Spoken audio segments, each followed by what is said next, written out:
할렐루야. 6월 27일 금요일 매일 성경 묵상 가이드입니다. 오늘 말씀은 역대상 27장 1절에서 34절의 말씀입니다. 전에 언젠가 중국인 유학생들이 우리나라 전국의 비행장을 돌아다니면서 전투기를 촬영을 하다가 잡힌 적이 있었습니다. 최근 우리나라에서도 전투기를 개발하고 이러니까 아마도 정보를 수집하기 위함이 아니었겠나 싶지만 그 뒤로 다른 뉴스가 없어서 자세한 거는 모르겠어요. 왜 다른 뉴스가 없었을까? 그게 바로 군사 기밀에 관한 것이기 때문이 아닐까 생각이 되어집니다. 그렇기 때문에 그런 것들 때문에 그걸 내보낸다 하더라도 또 그것도 군사 기밀로 공중파에 쫙 보도되면 안 되잖아요. 어쨌든 군사 기밀은 1급 비밀이잖아요. 그런데 오늘 말씀을 보니 이건 이스라엘 군사 기밀이 아닌가 하는 생각이 들기도 합니다. 이스라엘의 군대 그 편성 이게 말이죠. 다윗은 이스라엘의 방비를 위해서 각각 24,000명으로 구성된 12개의 반열로 나누어서 한 달씩 복무하도록 했다 하는 게 나옵니다. 이것은 바로 이스라엘 군사 수요가 얼마인지 정확하게 노출될 수 있는 그런 상황이 아닌가 이렇게 생각돼요.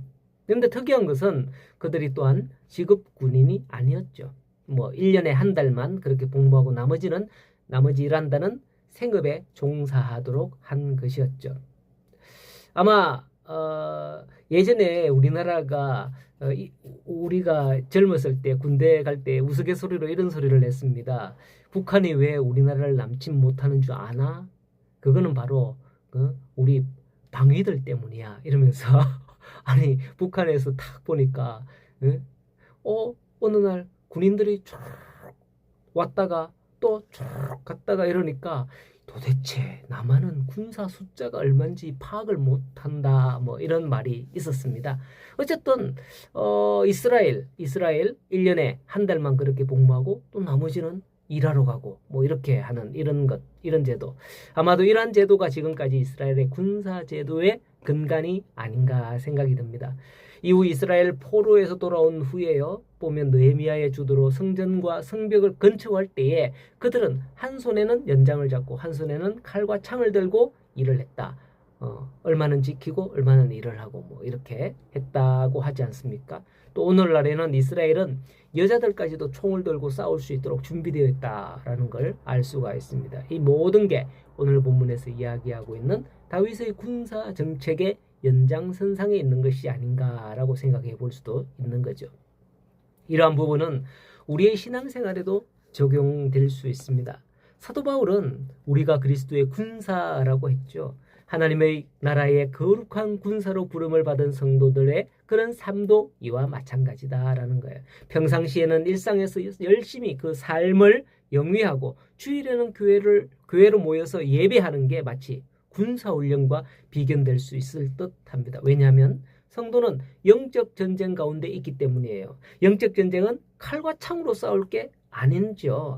그런 전쟁이 아니죠. 성령의 금, 곧 말씀으로 싸우는 전쟁입니다. 히브리서 10장에 보면 마지막 때가 가까울수록 모이기를 힘쓰라라고 말씀을 하고 있죠. 성도들이 육신을 입고 이 땅에 살아가는 존재이기 때문에 자칫 땅의 것만 바라보고 쫓아가기 쉽습니다. 그러나 성경 말씀에는 우리가 하늘의 것을 사모하라 라고 하는 겁니다. 모이기를 힘쓸 때에 우리는 땅의 것을 잠시 내려놓고 하늘의 것을 사모하게 되는 줄로 압니다. 그러므로 여러분, 우리 모두 하나님의 말씀을 따라서 모이기를 힘쓰는 자가 되시기를 바랍니다.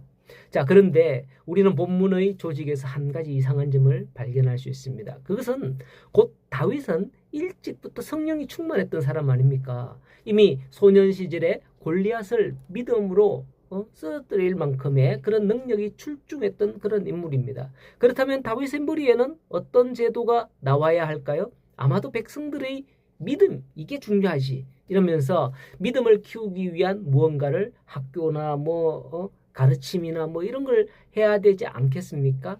그런데 나라를 통치하는 데 있어서 오늘 본문에서와 같이 이런 조직을 겸비하고 이렇게 사용하는 방법을 하고 있다는 점을 이걸 보면서 다윗도 똑같네. 다윗이라고 다를 게 있어. 라고 치부할 수도 있습니다. 여러분도 안 그렇던가요? 여러분 정말 기도 많이 하시는 분, 네?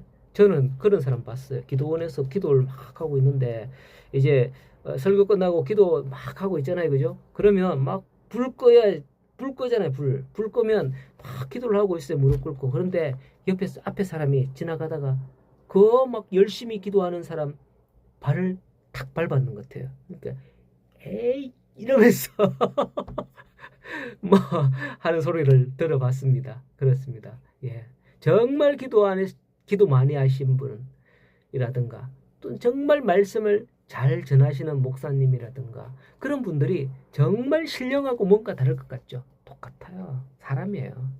아니 저분은 안 그럴 것 같았는데 에이 뭐 다를 거 없네 이렇게 생각할 정도라니까요. 이처럼 다윗도 그렇다는 거예요. 다윗이라면 뭐 다르게 다스릴 줄 알았더니만 다 똑같네? 이렇게 볼 수도 있는데요. 이것은 다윗 혼자서 모든 일을 하는 대신에 이처럼 매사에 조직과 편제의 방법을 이렇게 사용함으로써 효과적인 그런 목적을 이루어 간다라는 것을 볼 수 있어야 됩니다. 그렇지 않고 다른 사람은 나 같은 사람 없다고 생각하고 내가 다 해야 된다고 그렇게 독단적인 생각이 앞선다면 언젠가는 사람들에게 외면당할 수밖에 없는 그런 사람이 되고 말 겁니다. 그리고 그런 사람이 이제 죽은 후에 그 뒤에 오는 사람은 뭐죠? 완전히 뭐 세되는 거죠. 예, 그렇습니다. 다윗은 이렇게 사람을 세워서 조직해서 그들에게 맡기며 함께 나라를 다스려 갔다는 것을 볼 수 있어야 되겠습니다. 이것은 하나님의 교회를 세워감에도 마찬가지예요. 목사님 혼자 다 한다면 성도들은 교회가 뭐 목사님꾼에 라고 생각을 하고 아무 관심도 없습니다. 그러나 성도들을 조직하고 직임을 맡기고 이양하면 성도들은 이 우리 교회 하고 열심히 섬기게 되는 거죠. 그리고 한 가지 더, 요거는 조금 다른 내용인데 지난번에 다윗 인구조사로 시작해서 다윗의 인구조사를 지시해서 하나님의 진노가 임했다라고 했습니다. 그래서 요압이 레위 지파나 베냐민 지파를 빠뜨려서 진노가 내린 게 아니다. 제가 분명히 그렇게 말씀을 드렸죠.